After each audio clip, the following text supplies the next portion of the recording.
When friends embark on an adventure filled with excitement and the hope of returning with incredible stories for their loved ones, they rarely envision a tragic end to their journey.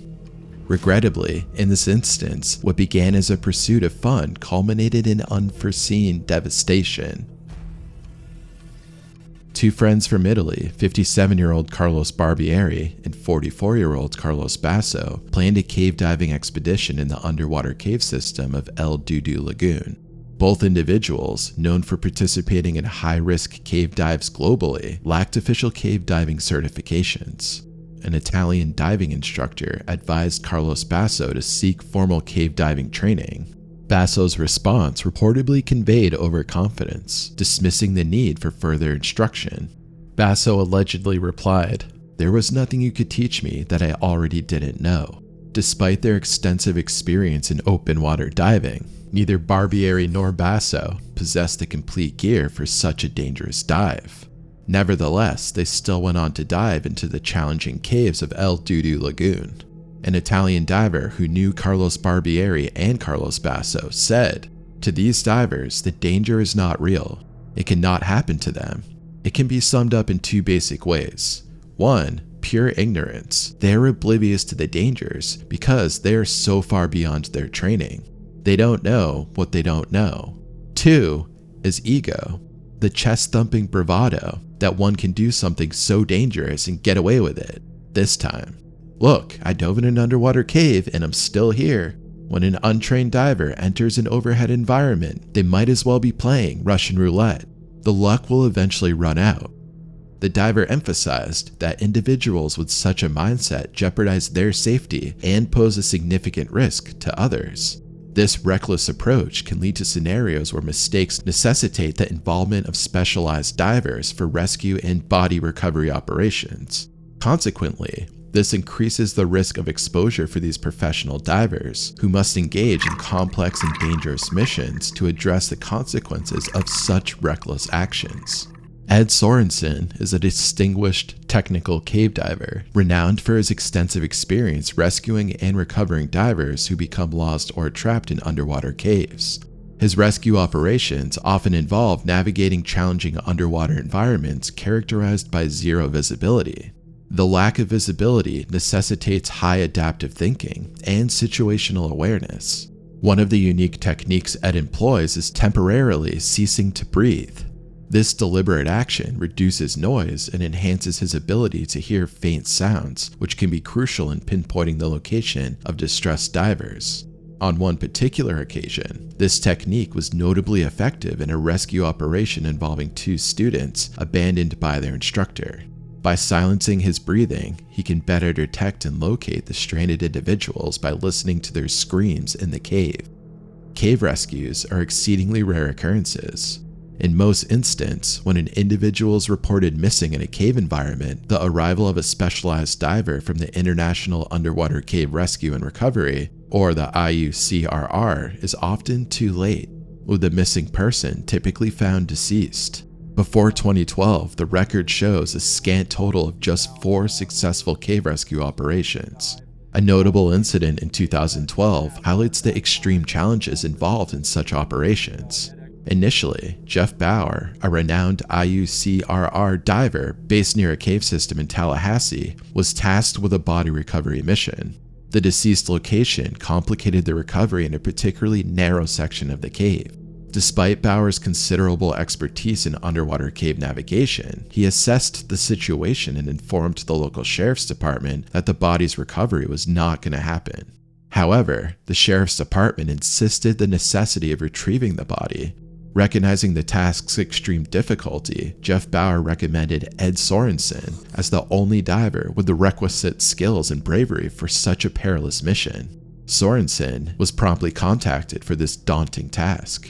Upon notification, Sorensen and his team rapidly prepared his equipment, reaching the dive site in less than 10 minutes. The recovery operation was laborious and prolonged, involving 7 divers over 8 hours. Sorensen had to navigate through the narrow passages within the cave system. The mission's complexity escalated when he had to remove his diving gear to access a small opening. The body, in a state of rigor mortis, was wedged in such a manner that Sorensen found himself temporarily stuck while attempting retrieval. And I'm like, oh, what did I just do? Now there's zero chance of getting him out. Ed had to meticulously manipulate the limbs of the deceased to push the body back through the constricted space. When questioned about how he copes with the psychological demands of such tasks, Ed has expressed a pragmatic approach. He acknowledges that while it may appear emotionally detached, his ability to focus solely on the technical aspects of the job allows him to perform effectively under such high stress and emotionally charged circumstances. On another occasion, Ed was sent a video of a trapped individual. His initial assessment focused on the possibility of the rescue. Observing the intricate nature of the cave's restrictions, he guessed that the trapped person faced considerable physical challenges to reach such a location. Recognizing the urgency, Ed utilized a special harness he had designed in 2012 for similar tight recovery missions. This harness featured a loop configuration encompassing the neck and armpits, facilitating uniform force distribution across the entire torso. It was a critical design element, as extracting a body, especially one submerged in warm water for an extended duration, carried the risk of ripping off body parts during retrieval. He typically conducts body recoveries independently, but the unique challenges of this operation required a collaborative approach. Recognizing the complexity of the task due to the body's state and tight cave restrictions, Ed decided to execute a backward extraction with the assistance of another diver, Mike Young. Mike played a critical role by holding Ed's leg with one hand and guiding a guideline with the other, ensuring Ed's orientation within the intricate passages. This arrangement allowed Ed to focus solely on maneuvering the body through the challenging restrictions. Then, he employed a protective bag and placed it over the entire body. The bag featured secure drawstrings to prevent accidental shifting during the recovery process. His approach emphasized the importance of bringing the bodies out in the best possible condition, considering the emotional needs of the grieving families who would need to identify their loved ones. While Ed approaches these grim tasks as part of his duty, he acknowledges that this line of work is not for everyone. Some individuals may experience post-traumatic stress symptoms, but for him, his primary concern remains providing closure to the grieving families through a meticulous and respectful recovery process. El Dudu Lagoon, also a sinkhole positioned over 100 miles from Santo Domingo, is a prominent natural feature in the Dominican Republic. This coastal site attracts visitors for activities like freshwater swimming, rock climbing, and a zipline experience over the lagoon. The left side of the sinkhole opens into a large tunnel, marking the start of a cave system. This tunnel extends about 100 meters and features a sizable air chamber approximately 50 meters inside. The cavern line begins at the yellow arrow marker on the right side, near a wall with breakdown slabs and a warning sign. This leads through a restricted passage to the cave's main line. The maximum depth here reaches 20 meters. At the tunnel's end, a steep slope ascends to about 6 meters, where a T-junction is encountered. To the right is an air pocket with breathable air, but no external access, while the left passage continues further into the cave. If you go down this passage, you have almost no chance of ever making it out alive. On the crisp morning of February 9th, 2019, at precisely 11:45 a.m., Carlos Barbieri and Carlos Basso explored the depths of the El Dudu sinkhole in hopes of finding a new unexplored secret passage in the connecting cave system. They reached the gateway to the daunting cave system. As they entered, their path led them through an extensive tunnel stretching deep into the cave. They then encountered a chamber unique for its rare natural feature, an air pocket. This small sanctuary in the depths provided a brief but crucial respite, a moment for them to pop their heads above the water, breathe fresh air, and prepare for the path ahead. But as they pressed on, the once wide passages of the cave began to transform. The corridors became increasingly narrow, turning into winding paths that tested them to stay calm and keep breathing. Each turn and squeeze through these tight passages was a calculated risk, with the thought of the walls potentially cutting or pulling out their air hose which connected to their dive tank. They reached a critical point as they approached the terminal section of the cave. They faced a deceptive ascent towards an alternate exit called Cueva de Lily. this exit, a misleading path, diverged from their initial route and guided them towards a different and potentially more treacherous cave system. At this point, their situation intensified dramatically. Their air supply, the lifeline in this underwater cave, were dwindling rapidly, bringing them closer to a critical threshold. In a harrowing development, one diver became entangled in the guideline, the thread that would lead them back out of the cave.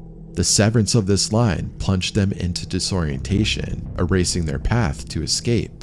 To make things worse, they had inadvertently followed a false dive line, a remnant from previous explorers that could lead them further astray into that other cave system. By late afternoon of the same day, Carlos Barbieri and Carlos Basso had not returned from their dive. A friend alerted authorities, who then raised the alarm to rescue teams. The search team, consisting of Philip Lehman and Angel Compress, El Dudu management, and local authorities from Cabrera, the town nearest El Dudu Lagoon, coordinated a systematic approach to locate the divers. Philip and Angel set out for El Dudu, facing the uncertainty of where the divers might be in the extensive cave system. Their knowledge was limited to the fact that the two divers were unaccounted for, likely encountering difficulties within the cave. Upon entering the water, Philip and Angel immediately observed a significant amount of stirred up silt. In underwater environments, silt is a fine particulate matter when agitated severely reduces visibility. This phenomenon can transform clear water into an opaque, sightless environment, significantly impeding navigation and search efforts. The presence of excessive silt not only hindered their search, but also served as an indicator of recent activity and potential distress. This observation suggested that the Carloses had passed through the area, possibly struggling or encountering complications. Philip and Angel's challenge was navigating through this compromised visibility while methodically searching the cave's labyrinth of passages for the missing divers. Their strategy led them to a constricted passageway within the cave system. The team made a critical discovery: a severed guideline. Guidelines in cave diving are essential for navigation and safety. The presence of a broken guideline was a clear indication of a significant mishap, suggesting that the divers had encountered serious trouble. However, relying on the silt to indicate the diver's path proved problematic. At the same time, it guided them to an essential clue.